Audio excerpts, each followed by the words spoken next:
Sexual objectification is a big deal in 2019. Hello everyone, my name is Jennifer Moleski, and this is my YouTube channel. I'd love if you subscribed if you like this video, share it with a friend, press the little notifications bell. It'll be amazing. We can spend all the time together in the world. So what is objectification? Let's look it up on the internet. Objectification, the action of degrading someone to the status of a mere object. This is peculiar to me just right off the bat. Have you ever went on a date or talked to a friend about how their date went, and they said to you, I just kind of knew right away it wasn't a connection. If we expound on that sentence, they're saying this.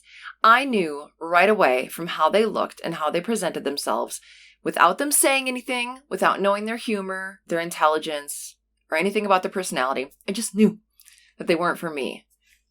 Objectification.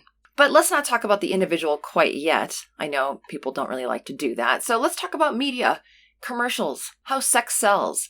A lot of people have a gripe with that. The sexual objectification of women sells. How dare it? It just must be a social construct, nothing to do with biology. But I would say, for people that have a problem with commercials, I think a good rule of thumb would be, don't get your morals from the media or from commercials. With bacon strips, bacon jam, and bacon crumbles. It's a bacon lover's fantasy. We having us a threesome. Ménage à trois, ménage à trois, ménage à trois, ménage à trois. Now to the UK, where demonstrators aren't just hurling insults at politicians, they're hurling milkshakes. Gwen Baumgartner's in London with more on how the sweet treat is being used as a tool of protest. Okay, good stuff. A warm welcome for British politician Nigel Farage took a cold turn at a campaign stop in England this week. The divisive Brexit Party leader was hit by a banana and salted caramel milkshake.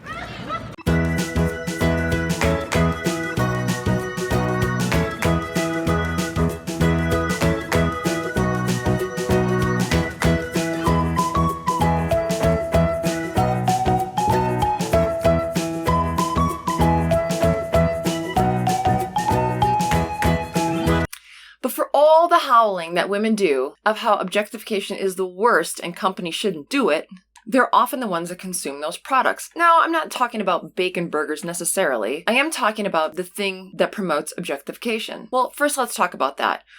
When is a woman typically objectified? And if you think that all men objectify all women, then you're already out of the game, okay? So some women are objectified more than others. What are some tools used to purposefully and potentially become sexually objectified? Well, we alter the way we look with makeup.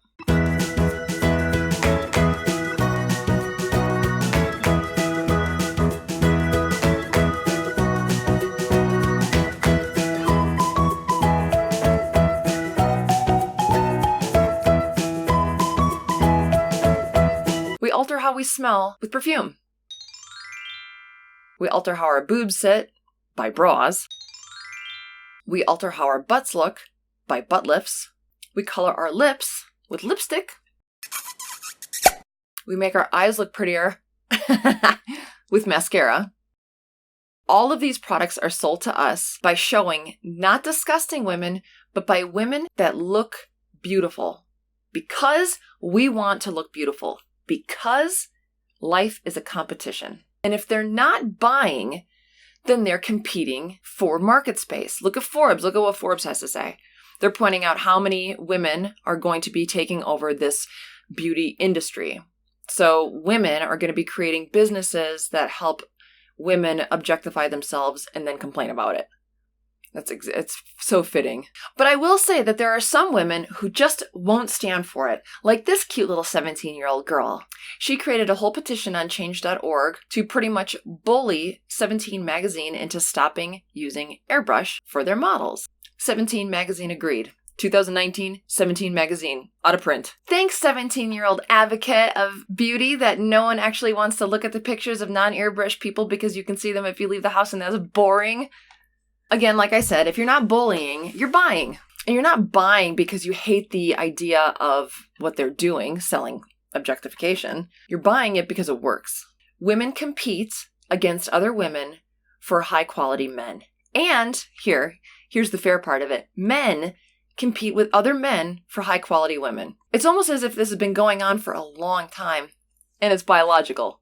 When a beautiful woman walks into a room, everybody notices, the men and the women. Men are either excited and they kind of peacock, or they become really nervous and really weird because the woman that they're with becomes really nervous and really weird. Typically a little hostile. Why? Because women don't like competition against other women. Oh, it must be a social construction. No, it's biological. But we as a species have been using sexual objectification for a really long time because it really works. Here's how it works. You find a guy and you think, wow, that guy's really attractive. And they look at you and they think, wow, that woman's really attractive. And then you talk. And then the filtration starts to begin on what is most important. Humor, values, what you want in life. All these things start with the objectification. First, you have to mutually objectify each other. Here's where things go wrong. The sexual revolution. Women pined to be hedonistic. Okay? They wanted sex without repercussions. They wanted free love.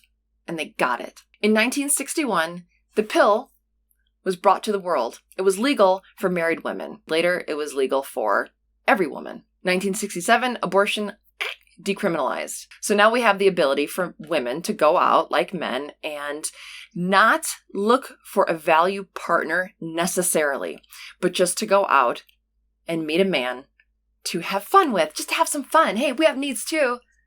But this is the problem. Women want their cake and they want to eat it too.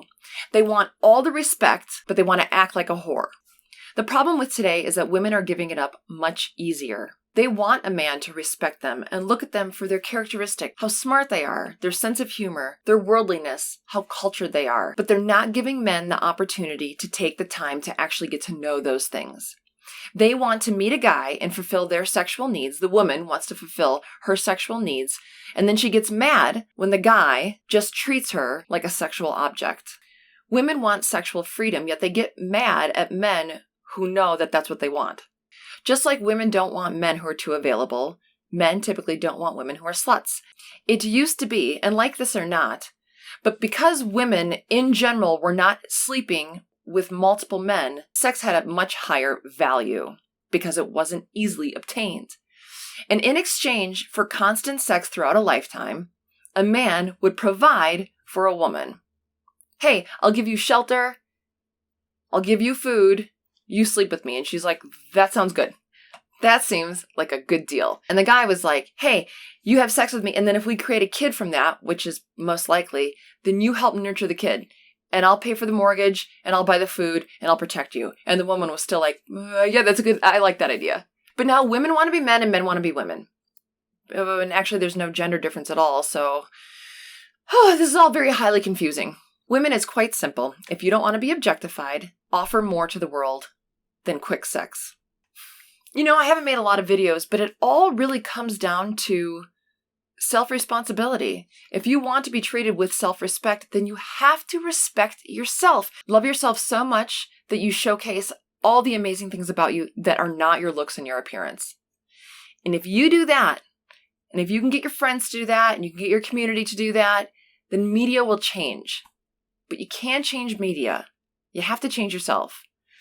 Self-responsibility. Oh, people hate it. Woo-hoo-hoo! They hate it. But it's a really great solution. Until next time, take responsibility for yourself, value yourself, go into the world, and be an amazing human.